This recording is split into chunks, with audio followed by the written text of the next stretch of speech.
Greetings from North Dakota. This is kind of what North Dakota looks like. It's very flat.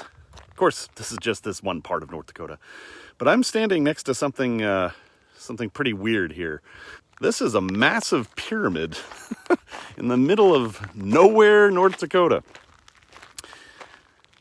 And this is part of an old anti-ballistic missile base. That thing there, that pyramid, is actually some sort of advanced radar. Well, advanced for the mid-70s. And the idea was that if the Russians, or the Soviets at that time, launched nuclear missiles at the United States, this thing would detect them. And then there were 30 Spartan missiles buried in the ground here that would launch and try to take out those missiles. And if you're looking at the map thinking, why the heck would we put that in North Dakota? You have to realize that if the Soviet Union attacked the U.S. with nuclear missiles, they weren't going to be going east and west over the map. They would be going over the pole. And we are pretty close to the Canadian border here. So this is about where you would want it. In the middle of the country, where there aren't too many people, and where the missiles are first going to enter the U.S. Plus, we also had a whole lot of our own nuclear strike missiles up in this part of the country. So since those would be targets, it makes sense to have the anti-ballistic missile system be here to protect those targets. It's all rather grim. One day after it went live, the House of Representatives voted to pull its funding. And then the Senate ratified that several months later, and that was it. The idea was there were going to be a whole bunch of these. They only actually ended up building this one, and it really didn't actually do anything. I mean, obviously, if we had shot down nuclear missiles launched by Russia, you would have known that, because that would have been a major part of our history. They haven't just abandoned the site here. Well, the government did. The government was like, okay, we're done with it. We spent $6 billion digging up your prairie, and North Dakota, you can have it back now. And North Dakota didn't really have a need for its own anti-ballistic missile defense site. So they put it up for sale. And as you can see here, they've added a bunch of windmills, which is, I mean, there's a lot of windmills here. It's not very windy today, but this is the kind of place you want windmills. Can't believe people think windmills are ugly. I kind of think they're pretty. This is now owned by the Hutterites. The Hutterites are a separatist religious movement similar to the Amish, but distinct. And they bought this whole complex, again, not because they need an anti-ballistic missile site. They're actually farming this land. But yes, this is the world's only anti-ballistic missile site owned by a religious sect. It's kind of funny. It's a little smaller than I thought. The pictures I saw made it look much bigger. This roundish part here, it's like a big ear for listening. It's interesting that this thing's four-sided, but each of the sides has one of those discs. So this was actually its own little town when they were building it. It had all kinds of stuff like, you know, a bowling alley and a church, because those are the things you need. It's funny, all of these abandoned military bases, they all have bowling alleys and churches and movie theaters. And apparently that's all you had to do in the 50s. This is actually the church here. You can still see that it's, churchy. Yeah. And can't tell if that's stained glass window there, but that was clearly the church. And then these other buildings were just outbuildings. You see these little things here that look like parking meters? Cars in North Dakota are routinely equipped with engine heaters, which terminate at a plug through the grill of the car.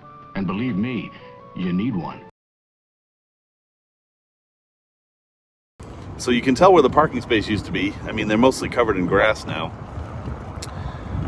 And there's a bunch of other outbuildings. That brick building in the back is probably administrative building. And there's some farming equipment, because that's what the site's use is now. Lots of, now we're on an improved road. Yeah, improved over the trail the buffalo made. These little pyramids, these little earthen pyramids, are around the actual missile launch sites. If you look at the aerial view of this, you can see they had these big doors that would open and the missiles would come out. And that's over there. I can't get a good view of it. I do have a drone with me, but drones are a pain in the butt. I kind of have it as decoration more than anything. Anyway, there's the pyramid. and as I drive by, you'll get a better view. I can't believe they haven't filmed any movies here. I mean, you could come up with all kinds of weird stuff about this. I don't know what these things are here. I mean, that's part of the radar structure.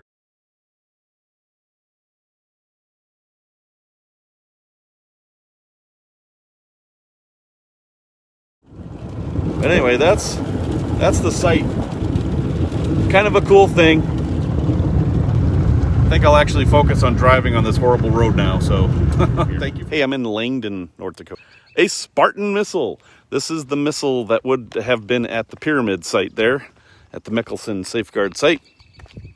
And they had 30 of these things, I believe. And at the top of that is a 5 megaton nuclear warhead, if I understand correctly. And yeah, it says U.S. Army, isn't that interesting? The pyramid would detect an incoming ballistic missile. And these things actually were kind of leaving the atmosphere. You know, they were sort of in space, not really in orbit, but pretty high up. This thing would say, oh, look, there's a missile up there, and head up there as fast as anything could go and blow up its 5 megaton bomb somewhere near the Soviet missile and destroy it. You kind of imagine missiles that shoot down other things as being smaller than this. This is pretty big. I'm going to have one of you experts watching tell me why it says U.S. Army on it. Oh, yep, that's pretty tall. I like that it's painted in V2 colors. Spartan, a defensive missile installed at the U.S. Army Safeguard Ballistic Missile Defense System site near Nekoma in South Cavalier County, manufactured by McDonnell Douglas Astronautics Company. So there you go.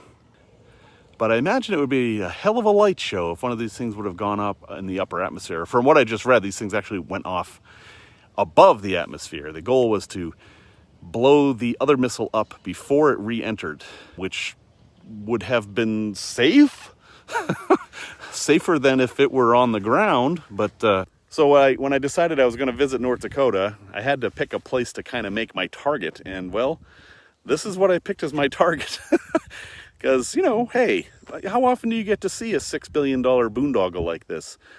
Actually, you get to see them more often than you probably care to admit. But anyway, I'll end the video here. Thank you all for watching, and have a lovely day.